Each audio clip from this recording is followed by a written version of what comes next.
இரண்டு கரங்களுடன் ஆதரவு தர ஓடிவா. ஈசன் மகனே என்னை காக்க இங்க உனையன்றி வேறாரையா.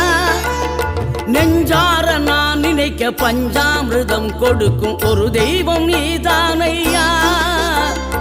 ஒரு தெய்வம்